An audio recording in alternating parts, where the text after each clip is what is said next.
سامعین سے گزارش کی جاتی ہے کہ ہمارے دونوں چینلز کے پلیٹ فارم سے جتنی بھی آڈیو بکس کی ریکارڈنگ کمپلیٹ ہو چکی ہے اسے خود بھی سنیں اور زیادہ سے زیادہ شیئر کرنے کی کوشش کریں، اور ہمارے سوشل میڈیا پلیٹ فارم کے لنکس ڈسکرپشن میں دیے گئے ہیں، ہمیں سبسکرائب اور فالو ضرور کریں تاکہ آپ کو ضروری اپڈیٹس ملتے رہیں، اور ہماری ٹیم کی فنانشیل سپورٹ کے لیے پیٹریون کی لنک ضرور چیک کریں۔ جزاک اللہ۔ بسم اللہ الرحمن الرحیم۔ تابوت سکینہ کا راز، چاند سے مہر گڑھ تک پھیلی پراسرار داستان۔ مصنفہ توصیف اسلم۔ ایپیسوڈ 10۔ سائٹ پر ہونے کا ایک فائدہ یہ ہوا تھا کہ وہ جب چاہیں اس جگہ کا جائزہ لے سکتے تھے۔ دن چڑھتے ہی پروفیسر مکین اور پروفیسر سارم صبح کی سیر کے لیے کھدائی والی جگہ پر چلے گئے تھے۔ پروفیسر سارم چاہ رہے تھے کہ پروفیسر مکین سے بات کریں، کیونکہ رمنا نے رات والے واقعے کا ذکر فہد اور پروفیسر سارم سے کر دیا تھا۔ کیا آپ کو کوئی بات پریشان کر رہی ہے؟ پروفیسر مکین نے خود ہی پوچھ لیا۔ وہ کافی دیر سے محسوس کر رہے تھے کہ پروفیسر سارم کچھ کہنا چاہتے ہیں اور کہہ نہیں پا رہے ہیں۔ سارم کو تو موقع کی تلاش تھی، انہوں نے فوری طور پر رات کے واقعے کا ذکر کیا۔ پروفیسر سارم، میں بھی ہر بات سے اتنا ہی واقف ہوں جتنے کہ آپ ہیں۔ میرے بھی اس سارے منصوبے سے اتنا ہی تعلق ہے جتنا کہ آپ کا ہے۔ جو رمنا پہلے دیکھ چکی ہے وہی رمنا نے رات کو بھی محسوس کیا ہے۔ مجھے لگتا ہے کہ اس کی چھٹی حس شاید ہم سب سے زیادہ تیز ہے۔ دوسرا، وہ شخص سوائے ڈمور کے اور کوئی نہیں ہو سکتا۔ یہ سب تو ہم پہلے ہی جانتے ہیں کہ ہماری نگرانی ہو رہی ہے اور یہی لوگ ہم سے یہ سب کروا رہے ہیں۔ اب ظاہر سی بات ہے کہ وہ ہماری نگرانی کر رہے ہیں، اور ڈمور سے رابطہ بھی یقینی ہے، اور اس بارے میں تفصیل شاید ہمیں ڈمور کبھی نہ بتائے، اس کے لیے بتانا ممکن بھی نہیں ہوگا۔ ہم سب اس بات کو سمجھتے ہیں۔ آپ ایسا کریں کہ رمنا کو سختی سے تاکید کر دیں کہ وہ سب کچھ صرف اپنے تک رکھے، مطلب ڈمور تک یہ سب نہ پہنچے، نہ ان طاقتوں اور لوگوں تک جو یہ سب کروا رہے ہیں، کیونکہ اس سے رمنا کی جان کو خطرہ ہو سکتا ہے۔ اسے اس بات کی حساسیت کا شاید اندازہ نہیں ہے، اس کی چھٹی حس بہت طاقتور ہے۔ پروفیسر مکین کی ساری باتیں درست تھیں۔ پروفیسر سارم نے رمنا اور فہد کو بلا کر سختی سے تنبیہ کر دی۔ اس ساری صورتحال میں جہاں رمنا خوف کا شکار ہو گئی تھی، وہاں فہد کی پریشانی میں بھی اضافہ ہو چکا تھا۔ فہد نے پروفیسر سارم سے کہا تھا کہ اگر ممکن ہو تو کسی بہانے سے رمنا کو واپس اسلام آباد بھیج دیا جائے۔ پروفیسر سارم نے اس بات کی پرزور مخالفت کی اور بتا دیا تھا کہ ایسی صورت میں رمنا کی زندگی کی کوئی گارنٹی نہیں۔ وہ طاقتیں اور تنظیم اس بات کی ضرور جانچ کریں گے۔ اگر ان پر یہ راز کھل گیا کہ رمنا اڑن تشتریوں کو محسوس کر سکتی ہے اور دیکھ لیتی ہے تو وہ اسے زندہ نہیں رہنے دیں گے۔ پروفیسر سارم نے رمنا کو اکیلے رہنے سے منع کر دیا تھا، اسے تاکید کر دی کہ وہ ہر وقت احمدین کی بیٹی کو اپنے پاس رکھے۔ وہ سبھی اپنی اپنی جگہ پر پھنس چکے تھے، کسی کے لیے بھی ممکن نہیں رہا تھا کہ وہ یہ سب چھوڑ کر جا سکیں۔ ایک اندیکھا شکنجہ ان سب کو کس چکا تھا جس سے فرار پانا مشکل تھا۔ آنے والے دن ان سب کے لیے کیا لانے والے تھے ان میں سے کسی کو بھی خبر نہیں تھی۔ وہ یہ سب کرنے پر اپنے آپ کو مجبور پا رہے تھے۔ شوق جنون بن کر اب ان کے لیے پہیلی بن چکا تھا، ایک شکنجے جیسی پہیلی جسے بوجھے بغیر چھٹکارا ممکن نہیں تھا۔ ایک ٹھنڈک کا احساس تھا جو وہ دونوں محسوس کر رہے تھے۔ فنان اور چاند کی ملکہ ایزابیل کو برموڈا ٹرائنگل کے پانی میں اترے بس چند ہی لمحے گزرے تھے۔ سردیوں کا آغاز تھا، اوپر سے صبح کا وقت تھا۔ جب وہ دونوں وہاں پہنچے ہر طرف ملگجا سا اندھیرا پھیلا ہوا تھا۔ پانی کے اندر اترتے ہوئے ایک بار فنان نے ملکہ کو دیکھا، جیسے کہہ رہا ہو کہ ابھی بھی وہ اپنا فیصلہ بدل سکتی ہے۔ ملکہ نے مسکراتے ہوئے فنان کا ہاتھ دبایا اور وہ دونوں بحر اوقیانوس کی برموڈا مثلث پر، جو شیطانی مثلث بھی کہلاتی ہے، اس میں اتر چکے تھے۔ پانی کے اندر روشنی بالکل نہیں تھی، اسی وجہ سے ملکہ نے ہاتھ آگے بڑھایا اور اس کے ہاتھ میں ایک چھوٹی سی چھڑی آ گئی تھی، جس کے اوپری سرے پر ایک چھوٹی سی سفید گیند روشن تھی۔ اس روشنی کے پھیلتے ہی ارد گرد ہر چیز واضح ہو گئی تھی۔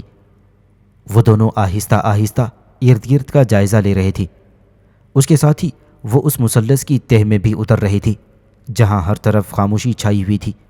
جیسے جیسے وہ نیچے جا رہے تھے سکوت بڑھتا چلا جا رہا تھا، حتیٰ کہ پانی کا شور بھی ختم ہو چکا تھا۔ جہاں ایک نیا ہی جہان آباد تھا۔ سمندر کا پانی اپنے اندر کچھ تو ایسا لیے ہوئے تھا جو بہت ہی پراسرار تھا، مگر یہ تو وہ پہلے ہی جانتے تھے۔ وہ دونوں اس وقت سمندر کی پتھریلی زمین پر موجود تھے، اور یہاں پر چھوٹی جنگلی حیات نہیں تھی، صرف بڑی بڑی مچھلیاں اور اسی نوع کی دوسری سمندری حیات تھی۔ البتہ یہاں پر سمندری درخت اور جھاڑیاں بھی موجود تھیں۔ یہ جگہ چھوٹی چھوٹی پہاڑیوں پر مشتمل تھی، جہاں پر بہت سے غاروں کے دہانے بھی دکھائی دے رہے تھے۔ ملکہ ایزابیل ایسے ہی ایک بڑے غار کے دہانے کے پاس پہنچ گئی تھی۔ چلو اندر چلتے ہیں، ملکہ ایزابیل پہلی بار اس سے مخاطب ہوئی۔ ملکہ نے ابھی تک اس کا ہاتھ تھاما ہوا تھا۔ وہ دونوں اس وقت اس بڑی سی غار میں داخل ہو گئی تھی۔ غار کے اندر پانی کے بڑے بڑے بلبلے بن رہے تھے اور غار سے باہر کی طرف جا رہے تھے۔ وہ دونوں اس سے بچتے ہوئے سارے غار کو دیکھ رہے تھے۔ یہ غار اندر سے کافی لمبی تھی۔ ارد گرد کی طرف کافی راہداریاں اور کمرے بنے ہوئے تھے۔ اندر کے آثار ایسے تھے کہ یوں محسوس ہو رہا تھا یہاں پر کافی وقت پہلے رہائش تھی۔ غار اچھی طرح دیکھنے کے بعد ملکہ ایزابیل نے غار کے باہر آ کر اس کے دہانے پر یا چوکھٹ پر اپنے دونوں ہاتھ ٹکائے تھے۔ فنان نے ملکہ کا بازو تھام رکھا تھا اور ملکہ نے اپنی آنکھیں بند کر لی تھیں۔ سفید دھند آہستہ آہستہ چھٹ رہی تھی۔ آس پاس چھوٹی چھوٹی پہاڑیاں تھیں اور ان میں غار بنے ہوئے تھے۔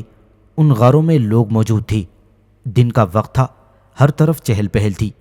سامنے ہی ایک چھوٹے سے میدان میں کچھ مردوں نے ایک بہت بڑے جانور کو لٹکایا ہوا تھا۔ وہ شاید اس جانور کا گوشت ٹکڑوں میں کاٹ رہے تھے۔ اس کام میں خواتین اور بچے بھی ان کی مدد کر رہے تھے۔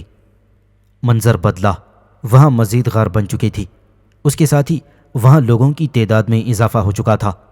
وہاں صرف تعداد میں اضافہ نہیں ہوا تھا، بلکہ وہاں پر کچھ اور لوگ بھی تھے جو باقی سب سے مختلف تھے۔ تعداد میں کم ہونے کے باوجود وہی سب پر حکم چلا رہے تھے۔ جلد ہی ملکہ اس کیفیت سے باہر آ گئی اور اب وہ فنان کا ہاتھ پکڑے ہوئے غاروں کو دیکھ رہی تھی۔ یہ غار کبھی قدیم انسانوں کا مسکن ہوا کرتا تھا۔ یہ کم از کم 9000 سال پرانی آبادی ہے۔ ضرور کوئی ہے جس نے اس آبادی کو اپنے زیر نگین کر لیا تھا۔ قدیم وقت گزرا اور انسانوں نے ترقی کر لی اور یہاں آس پاس کہیں شہر آباد کر لیا گیا۔ اسی قدیم شہر کا نام اٹلانٹس تھا۔ وہ شہر لازمی طور پر کہیں آس پاس ہی ہوگا۔ ملکہ نے فنان کو صورتحال بتائی اور ساتھ ہی ساتھ دونوں آگے کی طرف بڑھ رہے تھے۔ کیا انسان پہلے وقتوں میں پانی کے اندر بھی رہتے تھے؟ ملکہ ایزابیل کی بات سن کر فنان حیران ہوا تھا۔ نہیں، یہ جگہ آج سے 2000 سال پہلے خشکی پر تھی۔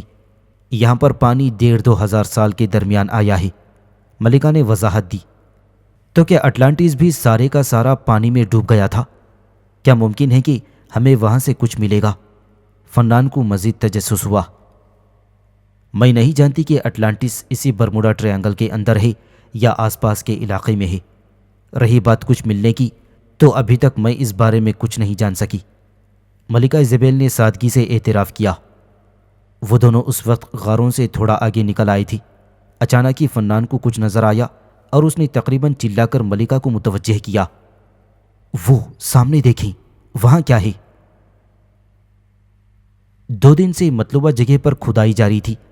اب اندر کی راہداری واضح ہو چکی تھی، لیکن اندر جانا ابھی بھی ممکن نہیں تھا۔ دوسرا، وہ آثار قدیمہ کی ایک قیمتی جگہ تھی اور وہ سب بے دھڑک کھدائی نہیں کر سکتے تھے۔ کچھ مجبوری اور کچھ اپنے تجسس کے ہاتھوں مجبور پروفیسر مکین اور پروفیسر سالم کھدائی سے ملنے والے نوادرات کا معائنہ کر رہے تھے۔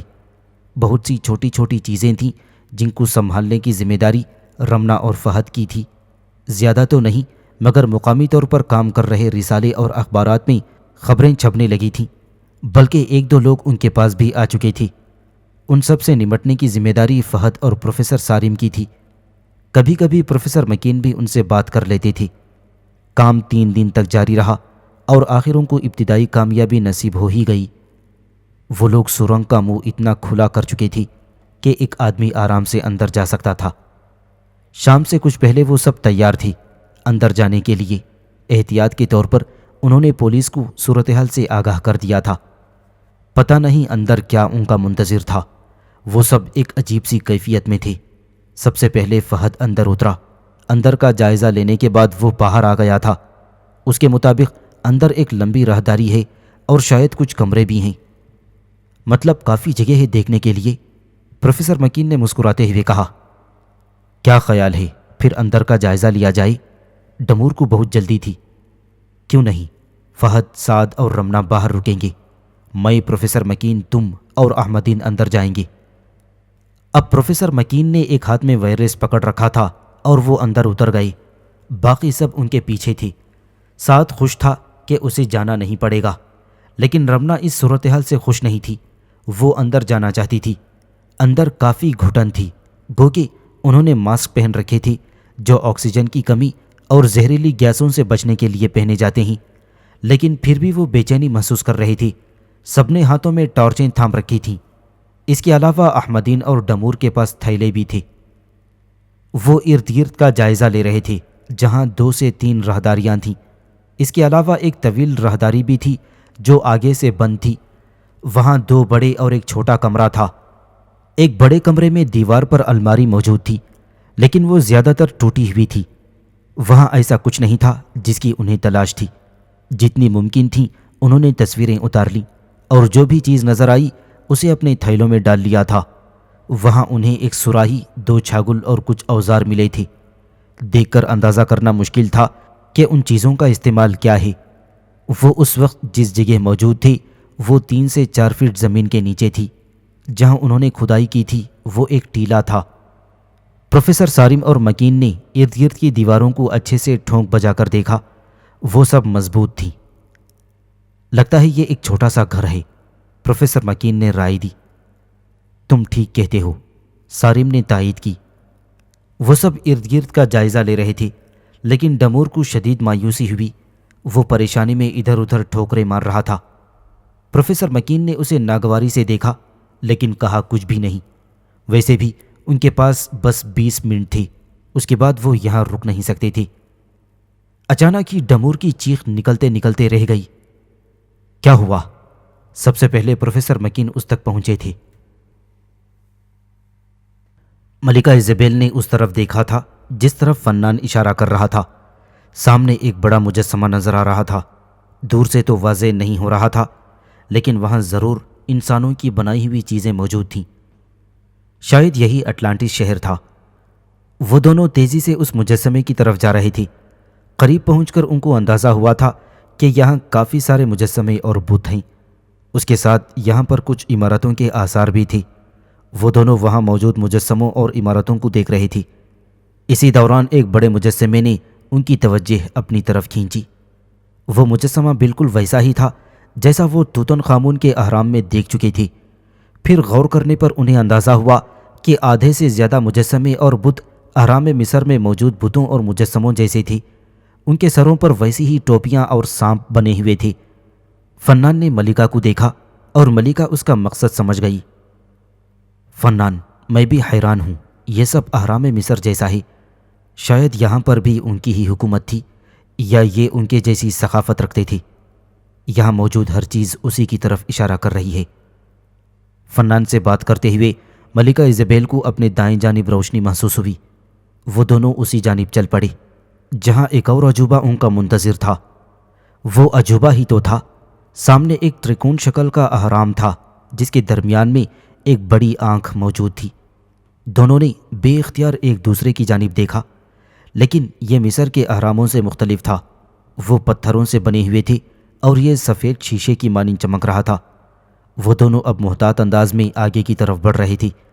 جیسے جیسے وہ اس اہرام کے پاس جا رہے تھے انہیں اندازہ ہو رہا تھا کہ وہاں پر سلیٹی رنگ کی پتھر کی اور بھی بہت سی تباہ حال عمارتوں کے کھنڈرات موجود ہیں۔ یہاں پر ہر طرف مجسمے تھے۔ اس کے علاوہ یہ مجسمے صرف انسانوں ہی کے نہیں تھے، ان میں انسانوں کے علاوہ بلیوں اور سانپوں کے بھی مجسمے تھے۔ بہت سے مجسمے ایسے انسان نما جانوروں کے تھے جن کا دھڑ انسانوں جیسا اور منہ مختلف جانوروں سے مشابہ تھے، جیسے شیر اور بھیڑیا وغیرہ۔ پھر کافی آگے تک جانے کے باوجود وہ اہرام ان سے اتنا ہی دور تھا جتنا انہوں نے پہلی بار دیکھا تھا، لیکن اتنا ضرور ہوا تھا کہ وہ پہلے سے زیادہ صاف اور واضح نظر آ رہا تھا۔ آخر ان دونوں نے وقتی طور پر احرام کو بھلا کر اپنے ارد گرد پھیلے اس غرقاب شہر کو دیکھنا شروع کر دیا تھا۔ وہاں پر صرف مجسمے اور عمارتوں کے کھنڈرات ہی نہیں تھے، بلکہ کچھ جگہوں پر برتن بھی پڑے ہوئے تھے۔ فنان، کیا تم نے ایک بات محسوس کی؟ ملکہ ایزابیل نے فنان کو مخاطب کیا۔ فنان ملکہ کی طرف متوجہ ہوا۔ وہ ارد گرد کا جائزہ لینے میں محو تھا۔ یہاں موجود یہ شہر گولائی میں ہے۔ جو باہر کی گولائی ہے وہ اونچی ہے اور درمیان سے نیچے ہے۔ یہ شہر 5 حصوں پر مشتمل ہے۔ ملکہ ایزابیل نے ایک چھوٹے مجسمے کے پاس کھڑے ہوتے ہوئے معلومات دیں۔ جس مجسمے کے پاس ملکہ کھڑی تھی وہ ایک عورت کا مجسمہ تھا۔ اس مجسمے نے سانپ کے سر والا تاج پہن رکھا تھا۔ اس پتھر کے مجسمے پر ہرے رنگ کی کائی جمی ہوئی تھی اور یہ ایک کھنڈر نما بڑی عمارت کے سامنے نصب تھا۔ ملکہ شاید یہاں سے معلومات لینا چاہتی تھی۔ ملکہ، یہاں پر یہ جو درمیان کے 3 چکر ہیں، ان کی عمارتیں شیشوں کی بنی ہوئی ہیں۔ فنان نے حیرانی سے دیکھتے ہوئے ملکہ ایزابیل کو آگاہ کیا۔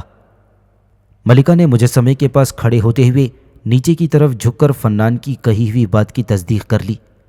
وہ اب مجسمے کو چھوڑ کر نیچے کی طرف آ گئی تھی۔ جیسے جیسے وہ دونوں نیچے کی طرف آ رہے تھے، وہاں موجود کھنڈرات باہر کی طرف کے 2 پتھروں سے بنے حصوں کی نسبت اندر کے تینوں حصے سلیٹی رنگ کے شیشے سے بنے ہوئے تھے، بالکل ویسے ہی جیسے سامنے چمکتا ہوا احرام تھا۔ وہ دونوں اب خاموشی سے اس شیشے کے شہر کو دیکھ رہے تھے۔ ملکہ ایزابیل حیران تھی کہ جس طرح کی عمارتیں اب کی دنیا میں موجود ہیں، اس سے بھی شاندار عمارتیں 2000 سال پہلے غرقاب ہوئے اس شہر میں تھیں۔ کیا سب کچھ ٹھیک ہے ڈمور؟ پروفیسر مکین نے ڈمور کو کندھے سے تھاما۔ جی، میں ٹھیک ہوں، بس یہ ڈمور کے حواس ابھی بحال نہیں ہوئے تھے۔ وہ اپنے قدموں کی طرف اشارہ کر رہا تھا۔ احمدین کے علاوہ باقی تینوں کی ٹارچوں کا رخ ڈمور کے پیروں کی طرف تھا۔ احمدین البتہ چاروں طرف دیکھ رہا تھا کہ کہیں کوئی گڑبڑ تو نہیں۔ جس جگہ پر ڈمور کھڑا تھا وہاں کچھ اینٹیں ٹوٹ کر نیچے گر گئی تھی۔ اس جگہ ایک چھوٹا سا سوراخ بنا ہوا تھا۔ پروفیسر مکین اور سارم نے ایک دوسرے کی طرف دیکھا۔ یہاں شاید خفیہ تہخانہ ہے، پروفیسر سارم نے خیال ظاہر کیا۔ ضرور نیچے کوئی خفیہ تہخانہ یا تجوری ہے، پروفیسر مکین نے تائید کر دی۔ تو کیا خیال ہے پھر؟ ڈمور ان دونوں سے مخاطب تھا۔ وہ اب سنبھل چکا تھا۔ اس وقت ہمیں باہر نکلنے کی ضرورت ہے، پھر دیکھتے ہیں۔ تم اس جگہ کی تصویریں لے لو، پروفیسر مکین نے حاتمی جواب دیا۔ ملکہ ایزابیل اور فنان اس عظیم شہر میں گھوم رہے تھے جسے اٹلانٹس کے نام سے جانا جاتا ہے۔ ملکہ، کیا آپ کو یہاں کی ترتیب دیکھ کر نہیں لگتا کہ یہاں رہنے والے بہت مہذب اور مہارت رکھنے والے تھے؟ بالکل، تمہارا خیال درست ہے فنان، یہ لوگ واقعی لاجواب تھے۔ ملکہ اس کے خیال سے متفق تھی۔ لیکن کیا یہ تم نہیں دیکھ رہے کہ یہاں شیشے جیسے مواد سے یہ عمارتیں بنائی گئی ہیں؟ کیا یہ بات تمہیں غیر معمولی نہیں لگ رہی؟ ملکہ شاید کچھ اور ہی محسوس کر رہی تھی۔ بالکل یہی تو دیکھ کر میں حیران ہوں۔ باقی سب جگہوں پر یہ سب پتھر کا تھا اور یہاں پر یہ سب شیشے کا ہے، اور بالکل ویسا ہی جیسا اہرام مصر میں ہے۔ اس کے ساتھ یہ آنکھ کی علامت ہر جگہ کی طرح یہاں پر بھی موجود ہے۔ فنان بھی ملکہ سے بہت کچھ جاننا چاہتا تھا۔ یہ شیطانی طاقت کی نشانی ہے جو ہر اس جگہ پر موجود ہے جہاں اس طاقت کا کوئی تعلق یا واسطہ ہے۔ یہ اہرام میرے خیال میں اسی شیطانی طاقت کے اعلائیکار یا پیروکار ہیں، ملکہ نے اپنا خیال بتایا تھا۔ ملکہ، آپ کیا کہنا چاہ رہی ہیں؟ فنان کو یقین نہیں آیا۔ ملکہ نے اسے جواب دینے کے بجائے اس شہر کے وسط میں موجود ایک گول گیند نما مجسمے پر اپنے ہاتھ رکھے تھے۔ ملکہ ایزابیل کی آنکھیں بند تھیں اور وہ دیکھ رہی تھی کہ اس کے ارد گرد کیا ہوتا رہا ہے۔ بند آنکھوں کے اندر کھلی آنکھوں کے سامنے دھواں پھیلا ہوا تھا۔ جلد ہی یہ دھواں ختم ہو گیا تھا اور سامنے کا نظارہ انتہائی دلکش تھا۔ شیشے کے گھر بنائے جا رہے تھے۔ یہ گھر بنانے والے لوگ انسان نہیں تھے، ہاں انسان نما ضرور تھے۔ وہ محض ہاتھ سے شیشے کی سیلوں کو جوڑ رہے تھے۔ شیشے کی سیلوں کو آپس میں جوڑنے کے بعد وہ ان پر ہاتھ پھیر رہے تھے۔ جس کے وہ شیشے مختلف رنگوں سے جگمگانے لگے تھے۔ یہاں پر بہت سے انسانوں نے اپنے سروں پر ایسی ٹوپیاں پہن رکھی تھیں جن پر سانپ بنے ہوئے تھے۔ منظر بدلا، وہاں پر بہت سے عام لوگ اور کچھ خاص لوگ موجود تھے۔ وہ سب لوگ اکٹھے ہو کر کسی کا واز سن رہے تھے۔ اس کے ساتھ ہی وہ شاید اسے پوچھ بھی رہے تھے۔ وہاں پر انسان نما مخلوق بھی موجود تھی جو بہت ہی طاقتور نظر آ رہی تھی۔ وہ شاید کوئی دیویاں اور دیوتا تھے۔ یہاں شاید ان سب کی پرستش ہوتی تھی۔ ملکہ نے آنکھیں کھولیں تو اس کے چہرے پر تفکر کے گہرے سائے تھی۔ فنان نے کوئی سوال نہیں کیا، مگر ملکہ ایزابیل نے ایک گہرا سانس لے کر خود ہی بات کا آغاز کیا۔ شاید وہ خود ہی وہ باتیں کسی کو بتا کر پرسکون ہونا چاہتی تھی۔ میرا خیال درست تھا، یہ احرام بنانے والے اسی پراسرار آنکھ کی نشانی رکھنے والوں کی ساتھی یا اعلی کار ہیں۔ یہ احرام کسی انسان نے نہیں بنائی بلکہ ان کو کسی اور مخلوق نے بنایا ہے۔ یہ شیطانی طاقت سے بنائے گئے ہیں۔ ان احراموں کو جس طرح سے بنایا گیا ہے یہ کسی انسان کے بس کی بات نہیں تھی۔ بالکل ویسے ہی ان کو بنایا گیا ہے جیسے سلیمان نبی نے تابوت سکینہ کے لیے محل بنایا تھا۔ شاید اسی محل کی نقل میں احرام بنائے گئے تھے اور شیطانی طاقتوں کے تابعدار ہونے والوں کی باقیات کو محفوظ کیا گیا تھا۔ جو سانپ نما تاج ان سب کے سروں پر ہوتے تھے اور وہ اسی بات کی علامت تھی کہ وہ ان بری طاقتوں کے غلام ہیں۔ جہاں جہاں ان بری طاقتوں کے غلام اور اعلی کار تھے، ہر اس جگہ پر مثلث نما احرام اور آنکھ ان کی نشانی کے طور پر موجود ہے۔ یہ جانوروں کے سر والے انسان ان کے خاص ساتھی ہیں۔ اس کے علاوہ بلیاں بھی اسی شیطانی طاقت کی اعلی کار مخلوق ہے۔ تبھی احرام والوں کی نظر میں ان کی خاص اہمیت تھی۔ اسی بنا پر ہر پیرامڈ میں تمہیں بلیوں کے مجسمے ملیں گے۔ یہ شہر آدھا سمندر میں غرقاب ہو چکا ہے اور آدھا برف میں ڈھکی زمین پر ہے۔ یہ شہر بہت بڑا اور عظیم تھا۔ اس ریاست کو چلانے والے عام لوگ نہیں تھے۔ وہ کون تھے؟ فنان نے بے ساختہ پوچھا۔ ملکہ مسکرائی۔ وہی آنکھ والے، اور کون؟ بلکہ یہ شہر انہوں نے ہی بنایا تھا۔ میں اب یہ جاننا چاہتی ہوں کہ یہ تباہ کیسے ہوا، کیونکہ اس کی حالت بتا رہی ہے کہ یہ غرقاب تباہ ہونے کے بعد ہوا ہے۔ اس کے علاوہ ایک بات اور بھی ہے کہ تم نے یہ بات نوٹ نہیں کی، احرام سارے کے سارے مثلث اور تکون ہیں۔ برمودا اور ڈریگن جو سمندر کے اندر ہیں وہ بھی مثلث ہیں۔ ڈریگن مثلث جس سمندر میں ہے اسے شیطانی سمندر کہا جاتا ہے، اور دوسری طرف برمودا مثلث شیطانی مثلث کے نام سے مشہور ہے۔ فنان یہ سب سن کر مزید الجھ گیا تھا۔ بلکہ اب ہمیں کیا کرنا چاہیے؟ کیا ہم واپس چلیں گے؟ فنان کو ہر چیز سے خوف محسوس ہو رہا تھا۔ نہیں فنان، ابھی ہمیں اس شیشے جیسے شہر کے بارے میں جاننا ہے۔ یہ راز جانے بغیر ہم یہاں سے نہیں جائیں گے۔ ملکہ ابھی تک پرعزم تھی۔ ملکہ، یہ سب بہت زیادہ ہو چکا ہے۔ اس سے پہلے کہ فنان مزید کچھ کہتا، ملکہ ایزابیل نے اسے ہاتھ کے اشارے سے روک دیا تھا۔ فنان، کیا تم سمجھتے ہو کہ کوئی نہیں جانتا ہم یہاں ہیں؟ شاید کوئی یہی چاہتا ہے کہ ہم سب یہ جانیں۔ ہمارا آنا بلا سبب نہیں ہے، یہ تم زیادہ بہتر جانتے ہو۔ ملکہ، وہ کیوں چاہ رہے ہیں کہ ہم سب یہ جانیں؟ وہ ہم سے کیا چاہتے ہیں؟ کیا کریں گے ہم اگر وہ سب ہمیں کرنا پڑے جو وہ چاہتے ہیں؟ فنان کے لہجے میں خوف سے زیادہ فکر تھی۔ وہ سب باہر نکل آئے تھے۔ سب سے زیادہ رمنا کو تجسس تھا۔ پروفیسر سارم نے اسے تسلی دی تھی کہ وہ فکر نہ کرے، وہاں کی فلم اور تصویریں بنا لی گئی ہیں۔ جب رات کو ان سب کو دیکھا جائے گا تو اس وقت وہ بھی دیکھ سکتی ہے۔ رمنا کے شوق کو دیکھتے ہوئے پروفیسر مکین نے وعدہ کر لیا تھا کہ کل وہ بھی ان کے ساتھ اندر جائے گی۔ رات کو بڑے خیمے میں پروجیکٹر لگا کر ہر چیز کا جائزہ لیا گیا تھا۔ وہاں اندر کوئی اور خفیہ راستہ ملا ہے۔ یہ سن کر رمنا اور فہد بھی خوش ہو گئے تھے۔ بڑے اور مرکزی خیمے میں پروفیسر سارم، پروفیسر مکین اور ڈمور کی عارضی رہائش تھی۔ فہد احمدین اور سعد کے ساتھ دوسرے خیمے میں تھا۔ درمیان والے خیمے میں رمنا احمدین کی بیٹی کے ساتھ مکین تھی۔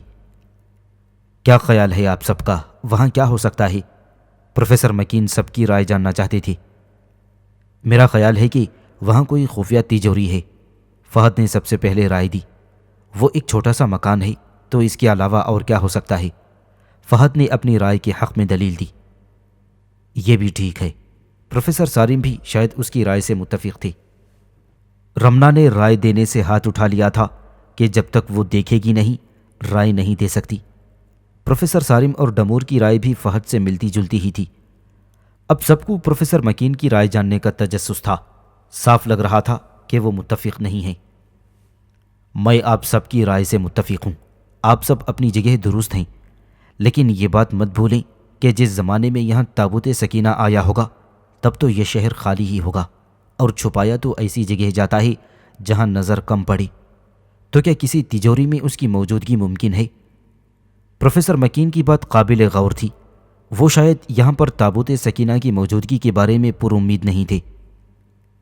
ویسے جو ڈیرہ غازی خان کے کسی بزرگ کے پاس تابوت سکینہ کی موجودگی کی بات کی جاتی ہے، یہ بھی تو ہو سکتا ہے کہ وہ تابوت کو یہاں سے نکال کر لے گیا ہو۔ فہد نے اپنا خیال ظاہر کیا۔ بات تو یہ بھی ہو سکتی ہے کہ اس نے ہی اسے ان کھنڈرات میں چھپایا ہو۔ ڈمور نے بات کو اور انداز میں دکھایا۔ ممکن تو یہ بھی ہے کہ بابل والوں نے اسے چرانے کے بعد اپنے ساتھ بابل لے جانے کے بجائے اسے کسی بزرگ کو سونپا ہو جو اسے سنبھال سکے، اور اس کے ساتھ بہت دور بھیج دیا ہو، وہ بھی ایسی جگہ جہاں مذہب کو ریاست میں کوئی اہمیت حاصل نہ ہو، کہ جو اس کی اصل طاقت اور اہمیت سے ناواقف ہوں۔ پروفیسر مکین نے ہمیشہ کی طرح بات کو ایک الگ انداز میں بیان کیا تھا۔ اب یہ طے پایا کہ 2 ٹیمیں بنا کر باری باری کھدائی کی جائے گی۔ ویسے بھی یہ کھدائی زیادہ نہیں ہوگی، اس بات کا ان کو یقین تھا۔ وہ اپنا منصوبہ بنا کر مطمئن تھے، یہ جانے بغیر کہ قدرت ان کے لیے کوئی اور منصوبہ بنا چکی ہے۔ انسان ایسا ہی لا علم منصوبہ ساز ہے، وہ اپنے کسی منصوبے میں قدرت کو شامل نہیں کرتا۔ ملکہ کی بات نے فنان کو خاموش کر دیا تھا۔ وہ دونوں اب اس شہر کے ہر حصے کو دیکھ رہے تھے، یہاں تک کہ وہ برف سے ڈھکے ہوئے پتھریلے علاقے تک گئے تھے۔ وہاں پر 3 سے 4 بڑے اہرام برف کی تہ میں دبے ہوئے تھے۔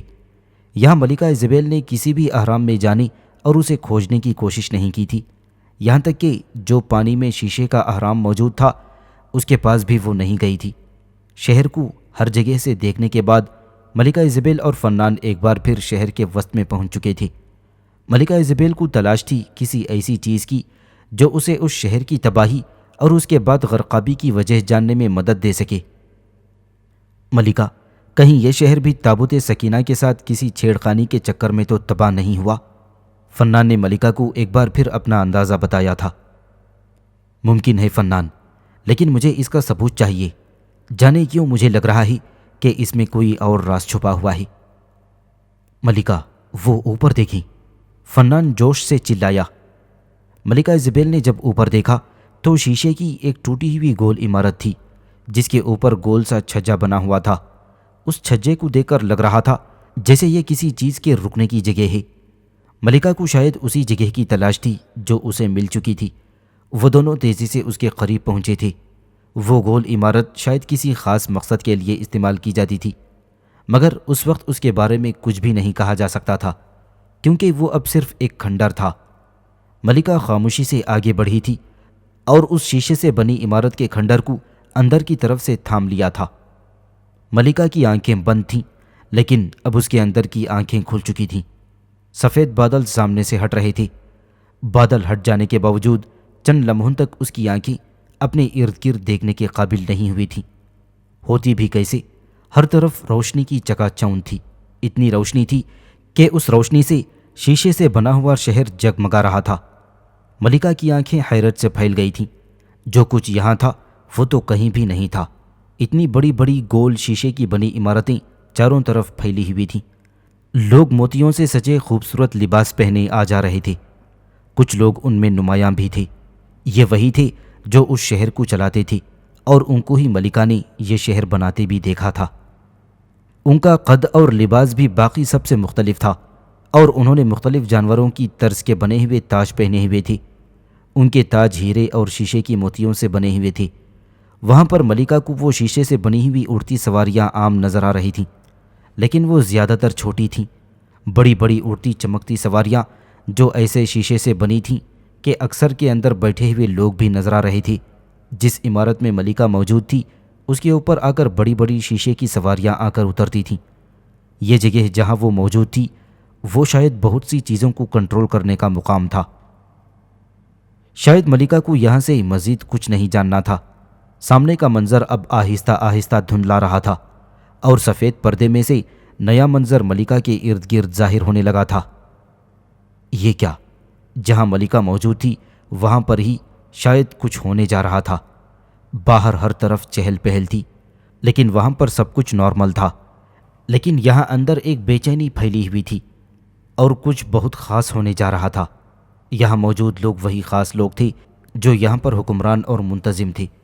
سبھی خاموشی سے ایک دوسرے کو دیکھ رہے تھے۔ چند لمحوں کے بعد شاید کوئی لیور کھینچا گیا تھا۔ شروع میں تو کچھ نہیں ہوا، لیکن پھر شیشے سے بنی ہوئی عمارتیں لرزنے لگی تھیں۔ چہار جانب شور مچ گیا تھا اور ہر طرف شیشوں کی کرچیاں گرنے لگی تھیں۔ پھر نیچے زمین سے پانی کے فوارے ابل پڑے تھے۔ اس سے زیادہ جاننے کی ملکہ کو ضرورت نہیں تھی۔ وہ آنکھیں کھول چکی تھی اور وہاں عظیم شہر کے کھنڈرات اور فنان اس کی توجہ کے منتظر تھے۔ فنان، یہ ایک بہت بڑا شاندار شہر تھا جسے خاص طاقتوں والے لوگ چلاتے تھے، لیکن وہ قدرت کے نظام کو تباہ کر کے اپنا نظام لانا چاہ رہے تھے۔ پھر قدرت نے ان کو اپنی طاقت دکھا دی۔ تم صحیح سمجھے، وہ خاص لوگ شیطانی طاقت کے پیروکار تھے، اور یہ جو شیشے کی سلیٹی سواریاں ہم نے دیکھی وہ اس شہر میں عام استعمال ہوتی تھیں۔ اتنی عام استعمال ہوتی تھیں کہ بچے بھی ایسی چھوٹی سواریوں پر بیٹھ کر ہر جگہ اڑتے پھر رہے تھے۔ یہ شہر اپنی ترقی کے عروج پر تھا، مگر اپنی ہی غلطیوں کی بنا پر تباہ ہوا اور پھر غرقاب کر دیا گیا۔ یہاں پر کبھی تابوت سکینہ کو نہیں لایا گیا، بلکہ وہ 2000 سال پہلے بھی اسے تلاش کر رہے تھے۔ اس کا ایک ہی مطلب نکلتا ہے، وہ تابوت بہت مقدس ہے اور جس میں اتنی طاقت ہے کہ کوئی شیطانی طاقت اسے کھوج نہیں سکتی اور نہ ہی چھو سکتی ہے۔ میں اب سمجھی کہ وہ تابوت ان کو ابھی تک کیوں نہیں ملا، باوجود اس بات کے کہ وہ ہمیشہ بہت طاقتور اور باعلم رہے ہیں۔ اس تابوت کو شیطانی طاقتیں چھو نہیں سکتی اور شاید دیکھ بھی نہیں سکتی۔ ملکہ، تو پھر آپ کا کیا خیال ہے؟ وہ کون سا راستہ اختیار کریں گے اسے تلاش کرنے کے لیے، اور ہمارا پیچھا کیوں کر رہے ہیں؟ کہیں وہ یہ کام ہم سے تو نہیں کروانا چاہ رہے؟ فنان نے باقی بات ادھوری چھوڑ دی تھی۔ تم صحیح سمجھے فنان، لیکن آگے کیا ہوگا یہ کون جانتا ہے؟ قدرت کی طاقت اور ان کی بے بسی میں دیکھ چکی ہوں، اور یہ بھی جان چکی ہوں کہ یہ اس کے حقدار نہیں ہیں۔ تمہیں کیا لگتا ہے یہ کام وہ کسی اور سے کروانے کی کوشش نہیں کر رہے ہوں گے؟ فنان نے کوئی جواب نہیں دیا تھا اور نہ ہی ملکہ نے اس کے کسی جواب کا انتظار کیا تھا۔ ملکہ نے ایک الوداعی نظر اس عظیم الشان شہر پر ڈالی۔ ایک بار پھر عظمت کی علامت یہ شہر ویران ہو گیا تھا۔ اس کے اندر صرف سمندری مخلوق پھر رہی تھی جو اس کی عظیم ماضی اور ترقی سے واقف نہیں تھی۔ سورج نکلنے سے پہلے ہی وہ اپنے کام کا آغاز کر چکے تھے۔ یہ سب ان کی مجبوری تھی، کیونکہ تھوڑے پیمانے پر ہی صحیح ان کی دریافت کی خبر مقامی میڈیا پر آ گئی تھی۔ اس کے علاوہ پولیس والوں نے مہر گڑھ میں نئی دریافت کی خبر کسی صحافی کو دے دی تھی۔ عالمی میڈیا پر بھی ایک چھوٹی سی خبر آ چکی تھی۔ اسی بنا پر وہ جانتے تھے کہ آج شام تک یہاں مقامی کے علاوہ ملکی میڈیا بھی پہنچ جائے گی۔ اسی وجہ سے اس بات کا فیصلہ ہوا تھا کہ وہ دوپہر سے پہلے اس تہخانے والا راز جان لیں گے۔ ان کو زیادہ وقت نہیں لگا تھا۔ 2 گھنٹوں کی لگاتار محنت کے بعد وہ نہ صرف اس فرش کو توڑنے میں کامیاب رہی تھی، بلکہ اس کے نیچے موجود ایک پورا زینہ وہ ڈھونڈ چکے تھے۔ اب وہ مکمل تیاری کے ساتھ اندر جانے کے لیے تیار تھے۔ سعد اور اس کی بہن باہر کی نگرانی پر مامور تھے اور باقی سب اس زینے سے نیچے اترنے والے تھے۔ رمنا بہت پرجوش تھی کہ وہ پہلی بار اندر جا رہی تھی۔ ان سب نے آکسیجن ماسک لگا رکھے تھے۔ آکسیجن کے سلنڈر بھی ان کے ہمراہ تھے۔ ٹارچ اور بیٹریوں کے علاوہ پانی اور کھانے کا سامان بھی تھا۔ پروفیسر سارم اور پروفیسر مکین کوئی بھی رسک نہیں لینا چاہتی تھی، حالانکہ یہاں کوئی ایسا خطرہ نہیں تھا۔ پتہ نہیں کیوں پروفیسر مکین کی چھٹی حص انہیں کسی انہونی کا اشارہ دے رہی تھی۔ پروفیسر سارم بھی پریشان نظر آ رہے تھے۔ ڈمور کی حالت الگ ابتر تھی۔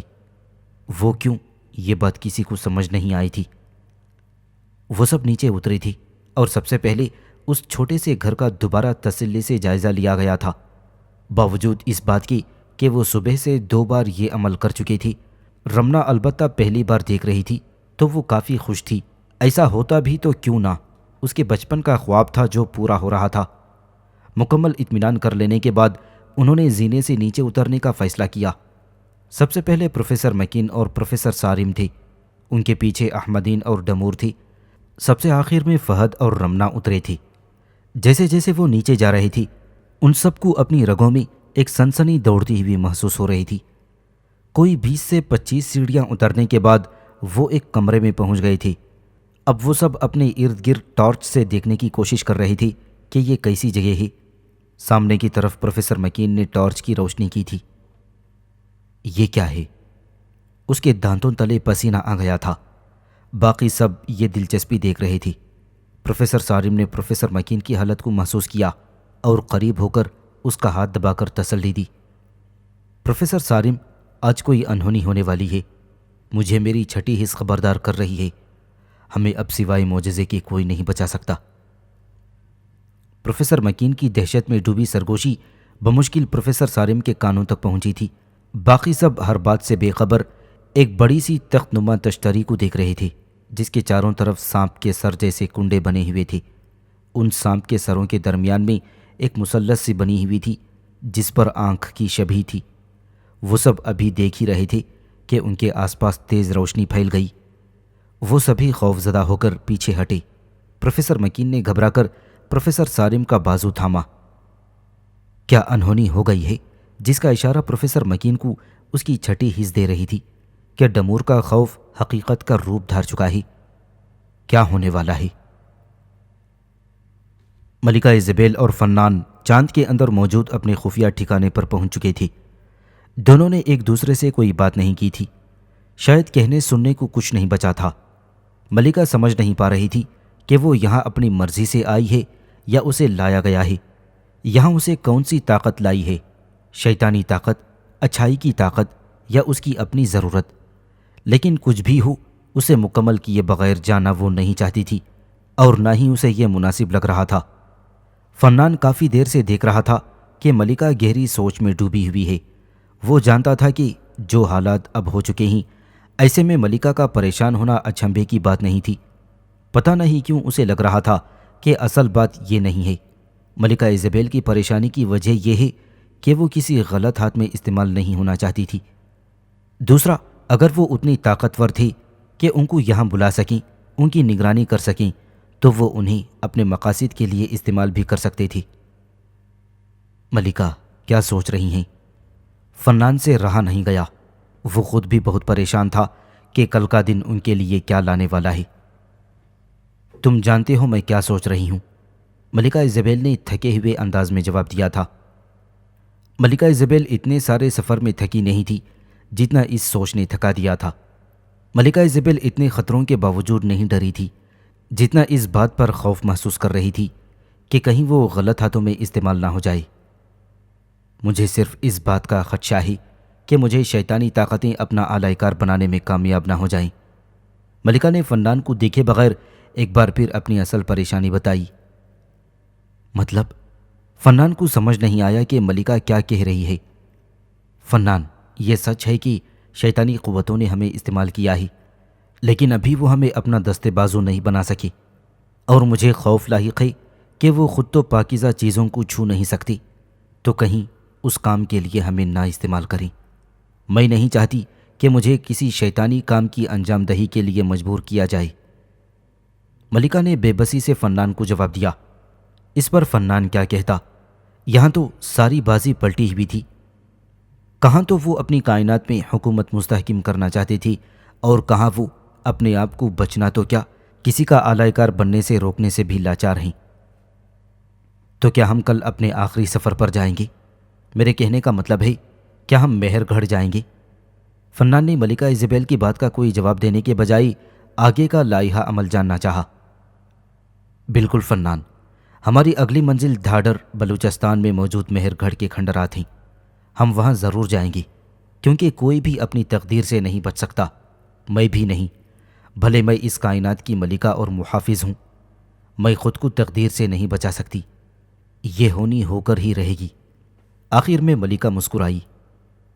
دیکھتے ہیں کل کا سورج ہمیں چاند والوں کے لیے کیا لاتا ہے۔ سب کا دہشت کے مارے سانس بند ہو رہا تھا۔ سب نے ہی کھنڈرات کے متعلق کہانیاں سن رکھی تھیں۔ اہرام مصر کی کہانیاں تو ویسے بھی زبان زد عام ہیں، اور اوپر سے یہاں انہیں غیر متوقع طور پر مصر کے اہراموں کے نوادرات ملے تھے۔ کیا یہاں پر بھی کوئی افریت ہے جس کو انہوں نے آزاد کر دیا ہے؟ روشنی اتنی تیز تھی کہ سب نے ہی اپنی آنکھیں کبوتر کی طرح بند کر لی تھیں، جیسے کہ کبوتر بلی کو دیکھ کر کرتا ہے۔ کچھ دیر تک وہ سب آنکھیں بند کر کے انتظار کرتے رہے، لیکن کچھ بھی نہ ہوا۔ آخر سب نے ہی باری باری آنکھیں کھول لیں۔ وہاں کچھ بھی نہیں تھا، کوئی روشنی نہیں تھی۔ لگتا ہے کوئی درز یا سوراخ ہے جس کی بنا پر روشنی آئی تھی۔ یہ بھی ممکن ہے یہاں موجود کسی دھات کی وجہ سے ہماری آنکھوں پر روشنی پڑی ہو۔ آخر پروفیسر سارم نے ہی خاموشی توڑی تھی۔ آہستہ آہستہ سب کے حواس بحال ہوئے تھے، لیکن سبھی ڈرے ہوئے تھے۔ پروفیسر مکین نے آگے بڑھ کر اس کمرے میں موجود ہر چیز کا جائزہ لینا شروع کر دیا تھا۔ سب سے پہلے وہ اسی تشتری کے پاس آیا تھا جسے اس واقعے سے پہلے وہ سب دیکھ رہے تھے۔ وہ تشتری سونے کی بنی ہوئی تھی۔ اس تشتری کے نیچے کسی بادشاہ کا مجسمہ لگا ہوا تھا۔ پروفیسر مکین نے پہچان لیا تھا کہ وہ توتن خامون تھا۔ ایسا محسوس ہو رہا تھا جیسے اس نے تشتری کو اٹھا رکھا ہے، کیونکہ اس کے دونوں ہاتھوں نے اس تشتری کو اطراف سے تھام رکھا تھا۔ اس کے علاوہ وہاں ایسی کوئی قابل گرفت چیز نہیں تھی۔ چند اور مورتیاں بھی موجود تھیں، لیکن وہ مہر گھڑ سے ہی متعلق تھیں۔ وہاں چند ایک برتن بھی تھے، لیکن اس کے علاوہ کچھ نہیں تھا۔ پروفیسر مکین نے فہد اور رمنا کو کہا تھا کہ وہ دونوں ڈمور کے ساتھ مل کر یہاں موجود سب نوادرات کو سمیٹ لیں۔ خود وہ سارم کے ساتھ اس چھوٹے سے کمرے کا جائزہ لے رہے تھے جس کی دیواریں پتھروں سے بنی ہوئی تھیں۔ رمنا، فہد اور ڈمور بھی ان کے ساتھ ساتھ شامل ہو چکے تھی۔ انہوں نے سارے نوادرات اپنے تھیلے میں ڈال لیے تھے، سوائے اس بڑی تشتری کے، کیونکہ وہ کافی بڑی تھی اور وہ کسی تھیلے میں پوری نہیں آ سکتی تھی۔ کمرے کا تفصیلی جائزہ لیتے ہوئے انہیں مختلف قسم کی مہریں اور دھات سے بنے ہوئے کچھ زیورات بھی ملے تھے۔ ملکہ ایزابیل اور فنان اپنے آخری سفر پر جانے کے لیے تیار تھے۔ ملکہ نے فنان کا ہاتھ پکڑا۔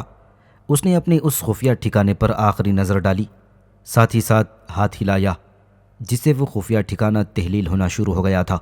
اس سے پہلے کہ وہ بالکل غائب ہو جاتا، وہ دونوں چاند کی سطح پر کھڑے تھے۔ فنان، چلو اب آگے جہاں ہمیں جانا ہے، وہاں سے واپسی اپنی کائنات کی طرف ہوگی، اور پتہ نہیں ہوگی بھی یا نہیں، ملکہ ایزابیل نے فنان سے کہا۔ ملکہ ایزابیل، ہمیں اچھے کی امید رکھنی چاہیے، فنان نے پر امید لہجے میں جواب دیا تھا۔ ملکہ، کیا آپ تیار ہیں؟ فنان نے ملکہ کو جانے کا اشارہ دیا۔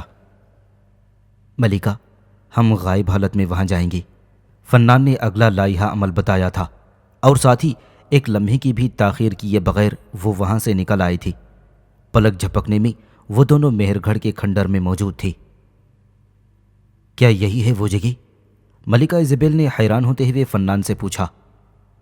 جی یہی ہے، فنان نے جواب دیا، اور خود آس پاس کا جائزہ لینے لگا تھا۔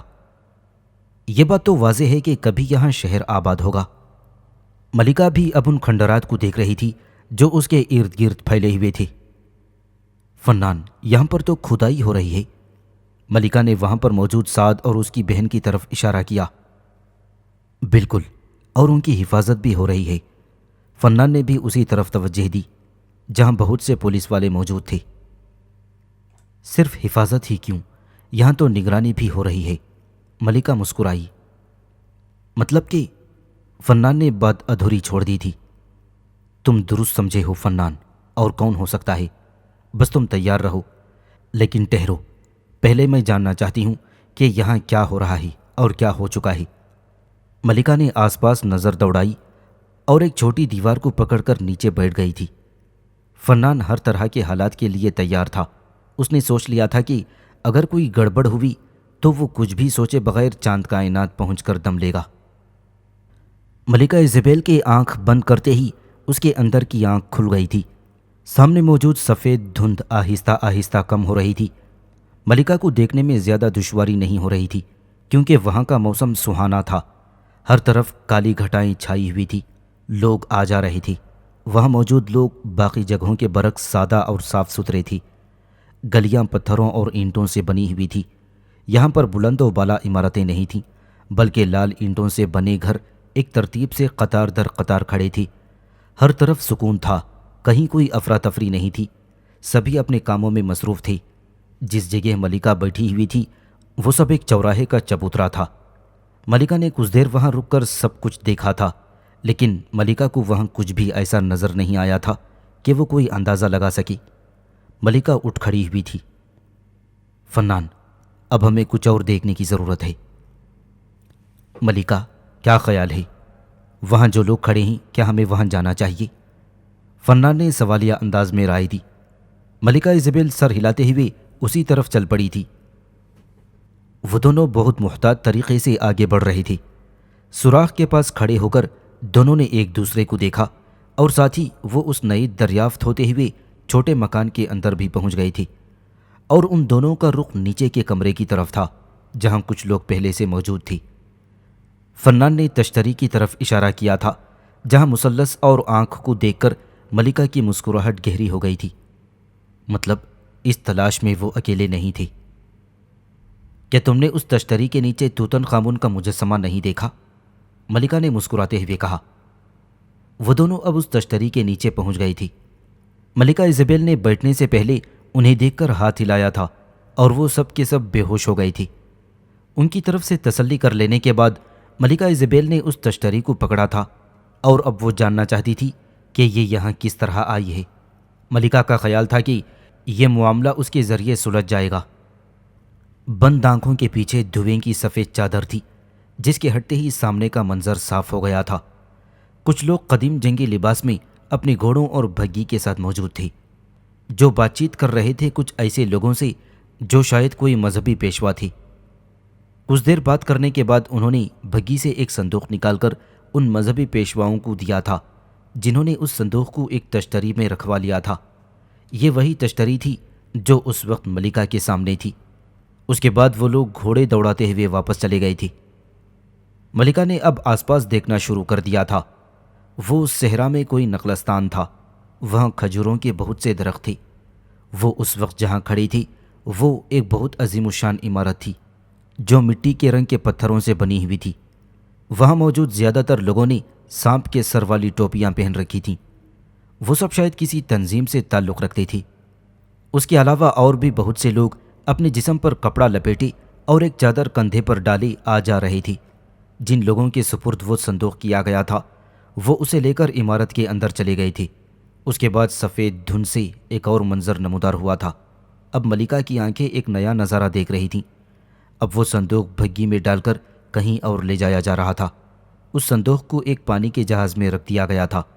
اس جہاز میں بہت سے لوگوں کے ساتھ مذہبی گروہ کے بھی 3-4 لوگ تھے۔ منظر ایک بار پھر بدلا۔ اب وہ اسے ایک سرسبز ساحل پر اتار رہے تھے جہاں سفید چوغے والے ایک بزرگ نے اپنے 3 لوگوں کے ہمراہ اسے وصول کر لیا تھا۔ دینے والے جا چکی تھی اور وصول کرنے والی اسے ایک بیل گاڑی میں لے کر روانہ ہو گئی تھی۔ پھر منظر بدلا اور 2 لوگ جنہوں نے اپنے منہ کالے کپڑے سے لپیٹ رکھے تھے وہ اسے ایک چھکڑے میں گھاس کے اندر چھپائے لے جا رہی تھی۔ آخر 3 دن کے سفر کے بعد وہ اپنی منزل پر پہنچ چکی تھی۔ وہ منزل وہی جگہ تھی جہاں ملکہ ایزابیل اس وقت موجود تھی۔ وہ اسے وہاں پہلے سے موجود 3 لوگوں کے ہمراہ ایک ویران گھر کے تہخانے میں موجود خفیہ کمرے میں لے گئی تھی۔ ملکہ ایزابیل نے آنکھیں کھولیں اور فنان نے ملکہ کی طرف دیکھا۔ ملکہ نے ہاں میں سر ہلایا تھا اور اس کے ساتھ ہی ملکہ نے ہاتھ گھمایا اور ارد گرد چھوٹے چھوٹے چاند پھیلنے لگے تھے۔ فنان، چلو ہمارے پاس زیادہ وقت نہیں ہے۔ وہ دونوں خفیہ کمرے میں پہنچ گئی تھی جو نیچی چھت کا ایک پتھروں سے بنا چھوٹا سا کمرہ تھا۔ کمرے کے بالکل وسط میں لکڑی سے بنا بڑا سا صندوق موجود تھا۔ اب ملکہ ایزابیل نے آگے بڑھ کر اسے چھوا تھا اور آنکھیں بند کر لی تھیں، لیکن اسی وقت وہ اٹھ کھڑی ہوئی تھی۔ ملکہ، کیا ہوا؟ کیا یہ تابوت سکینہ ہے؟ فنان نے ملکہ ایزابیل سے تصدیق چاہی۔ میں نہیں جانتی فنان، میں کچھ بھی نہیں دیکھ سکی۔ تو پھر اب؟ فنان نے ملکہ کا آگے کا ارادہ پوچھا۔ فنان، اسے وہاں پہنچا دو جہاں پہلے سے کتابوں اور انگوٹھی والا بکس ہے۔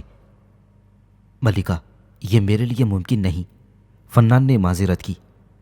ملکہ ایزابیل نے اسے کچھ کہے بغیر اس صندوق کو ہاتھ لگا دیا تھا۔ بس چند لمحوں میں وہاں سے وہ صندوق ملکہ ایزابیل کے خفیہ ٹھکانے چاند کائنات میں جا چکا تھا، اور اس جیسا ہو بہو ایک اور صندوق وہاں موجود تھا۔ ملکہ نے ایک ہاتھ سے فنان کا ہاتھ تھاما اور دوسرا ہاتھ ہلا کر سب کچھ پہلے جیسا کر دیا تھا۔ اب وہاں کچھ بھی نہیں تھا۔ وہ جو اس گمان میں تھے کہ وہ اس سے اپنا کام نکلوائیں گے، وہ کامیاب نہیں ہوئے تھے، حالانکہ ان کے خیال سے وہ کامیاب ہو چکے تھے، کیونکہ ملکہ ایزابیل کے چھو لینے سے وہ صندوق ظاہر ہو گیا تھا، ورنہ کبھی نہ ہوتا۔ مگر وہ یہ نہیں جانتے تھے کہ ملکہ ایزابیل اسے اپنے ساتھ لے جا چکی ہے۔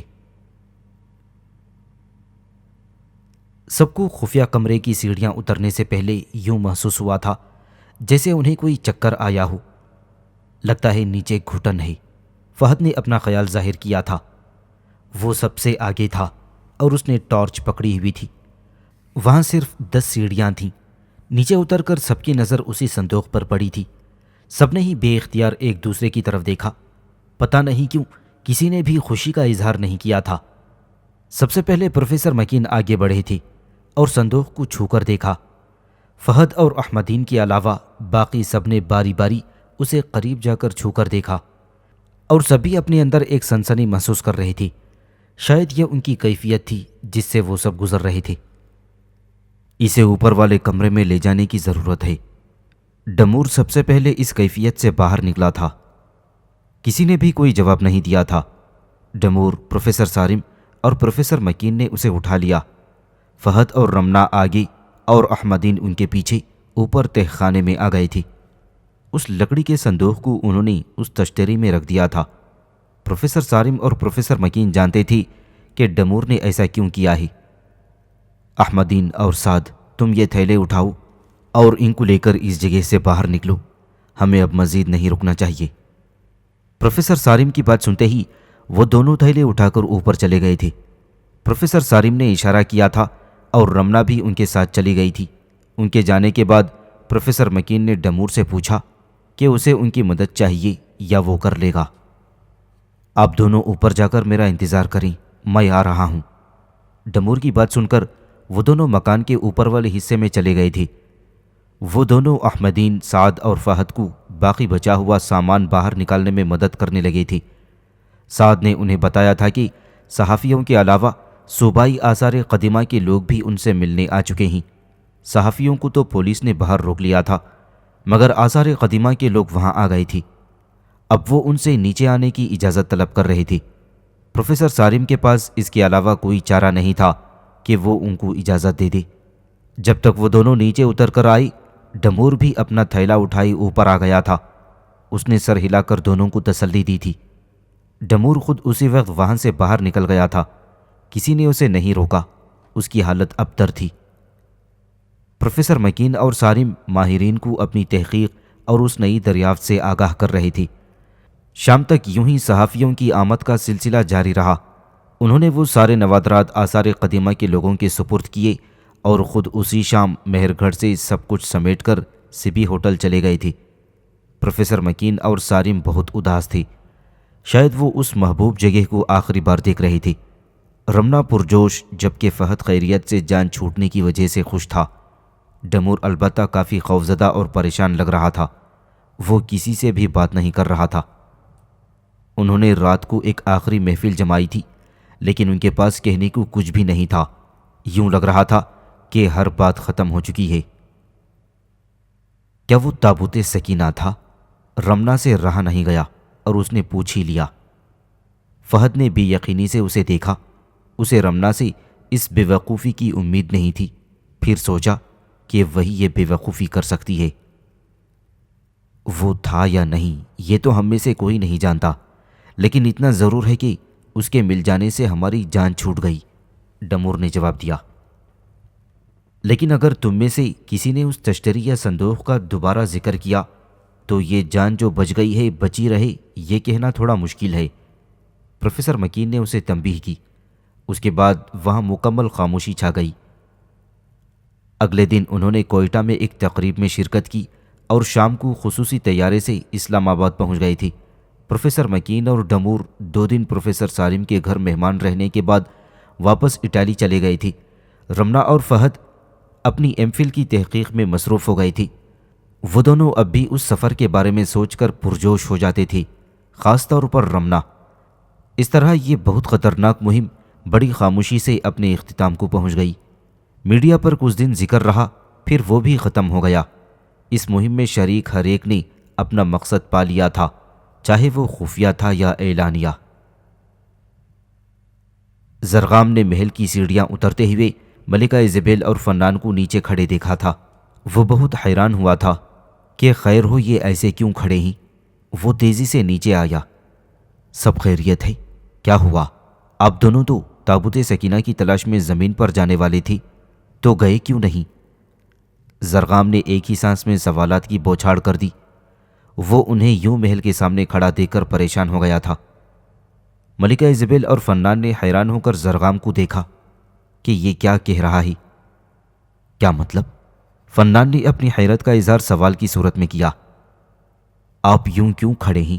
آپ دونوں تو مہم پر جانے والے تھے، اور میں محل میں حفاظتی اقدامات کی ہدایت کر کے نیچے آیا ہوں، تو آپ یہاں پر ہی موجود ہیں۔ کیا جانے کا فیصلہ بدل دیا ہے؟ زرغام کو فنان کی بات سے الجھن ہوئی تھی۔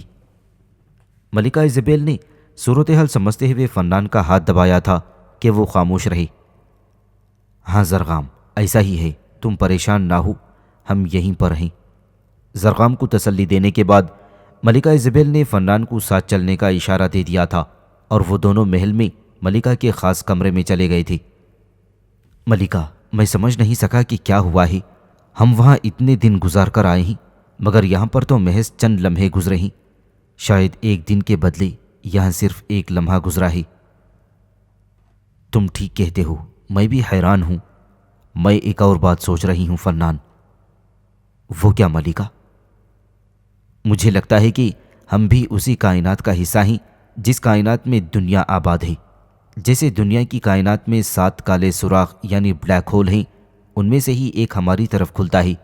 یوں لگتا ہے کہ اگر ہماری کائنات اس کا حصہ نہیں بھی ہے، تب بھی ہماری کائنات ان سے منسلک ہے۔ یہ ممکن ہے ملکہ، فنان نے بھی تائید کی۔ ملکہ، کیا یہ تابوت سکینہ ہے؟ میں نہیں جانتی، کیونکہ میں اسے چھو کر بھی کچھ نہیں دیکھ سکی سوائے ایک سفید روشنی کے۔ میں یہ بھی نہیں جان پائی کہ یہ آیا کہاں سے تھا یا اسے بنایا کس نے ہے، اور نہ ہی میں یہ جان سکی ہوں کہ اس کے اندر کیا ہے۔ یہ جہاں موجود ہے اسے وہیں رہنے دو۔ جس طرح یہ یہاں پہنچا ہے، بالکل ویسے ہی یہ وہاں بھی پہنچ جائے گا جب اسے پہنچنا ہوگا۔ اس بات کو یہیں پر دبا دو کہ ہم کبھی کہیں گئے تھے۔ یہ اسرار ہے ایک کائنات سے دوسری کائنات کا، اور تم اسے راز ہی رہنے دو۔ ختم شد۔